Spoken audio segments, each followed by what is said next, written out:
Bonjour Philippe. Bonjour Jean. Merci, merci de nous accueillir ici, donc au musée avec plaisir. du sel à Marsal, un site passionnément en Moselle.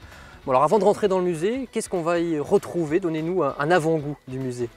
Alors je dirais que c'est un musée hybride. On parle beaucoup d'hybridation qui fait appel à plusieurs disciplines, l'histoire et la préhistoire, l'archéologie, les beaux-arts, la science militaire.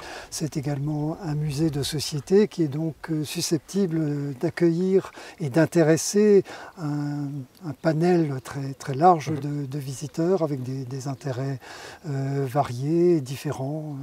Voilà, un petit musée, mais riche et complet. Mais on découvrira toute cette richesse tout à l'heure. Pour revenir un peu sur l'aspect historique, c'est aussi un lieu chargé d'histoire.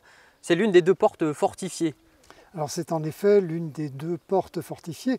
Alors si on regarde par exemple une vue aérienne de Marsal, on est frappé par son caractère circulaire. C'est comme une petite pomme. Et donc le village était enserré de murailles, de fortifications dès le Moyen-Âge, dès le milieu du XIIIe siècle. Alors ces fortifications étaient détruites, reconstruites, redétruites, réhabilitées, etc. Il en reste une partie que les visiteurs peuvent découvrir au cours d'une promenade. Oui, ici c'était une place très convoitée finalement. Alors c'était une place extrêmement convoitée. On a du mal à comprendre aujourd'hui, à s'imaginer qu'un petit village de 273 habitants au dernier recensement ait pu susciter autant de convoitises.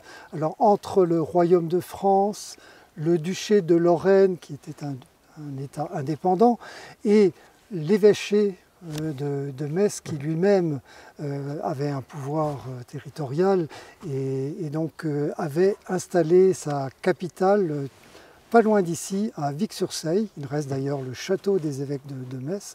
Alors tous ces gens-là convoitaient Marsal pour la richesse que la cité était en mesure d'apporter grâce à l'exploitation du sel et grâce aux immenses revenus qui en découlaient.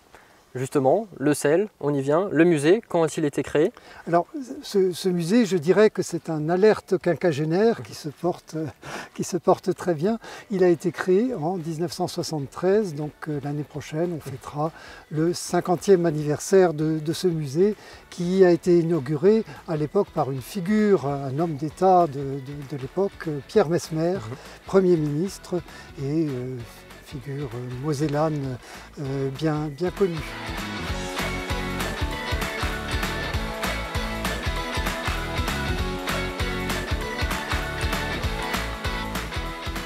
Alors Philippe, tout à l'heure, vous nous avez parlé de la création du musée du sel en 1973. Oui. Et ensuite, Oui. il a été repris par le département. C'était en quelle année? C'était d'abord un musée associatif. Et donc à partir de 2004, le musée est devenu départemental et a bénéficié en même temps du label Musée de France avec un personnel professionnel et à sa tête un conservateur du patrimoine. Et donc là, on arrive dans la première pièce du musée.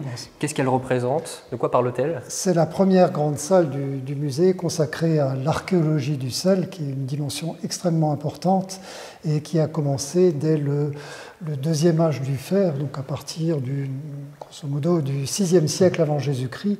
Il y a eu une exploitation du sel extrêmement importante. Les spécialistes parlent d'une exploitation pré-industrielle et donc d'une commercialisation de ce sel par les voies fluviales et terrestres très loin dans un très grand quart nord-est non seulement de la région actuelle, mais de la grande région dans sa dimension transfrontalière. Et donc, devant nous se dresse une œuvre assez singulière. C'est en effet un moulage, le moulage de la partie inférieure d'un four. Il faut imaginer qu'il était rempli de bois, donc de combustible, qu'il y avait par-dessus donc une sorte de table avec des récipients qui permettaient donc de faire chauffer la saumure, donc de l'eau chargée de sel qui affleurait en quelque sorte dans tout le sous-sol du Saulnois, pays bien nommé, hein, pays du sel.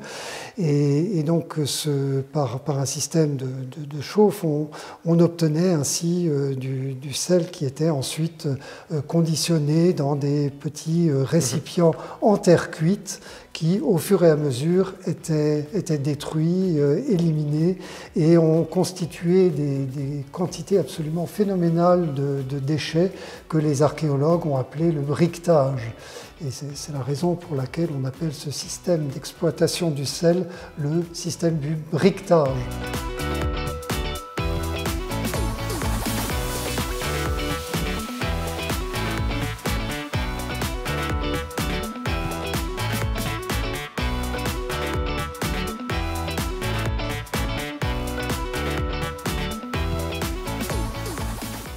Voici donc dans la salle consacrée à la période gallo-romaine.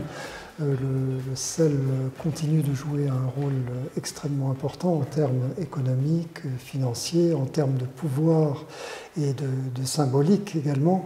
On peut même dire que le sel devient un élément du pouvoir impérial.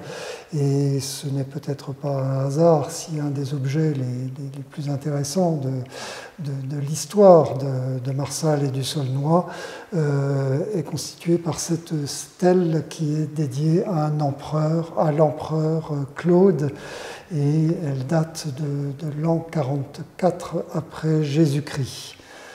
Une stèle de cette nature est de toute évidence le signe de la puissance et de l'image que les habitants de Marsal avaient d'eux-mêmes, puisque, comme il l'explique dans la dédicace gravée dans la pierre, il s'agit d'un hommage que les habitants de Marsal ont voulu rendre à l'empereur Claude, une sorte de tribut de reconnaissance symbolique.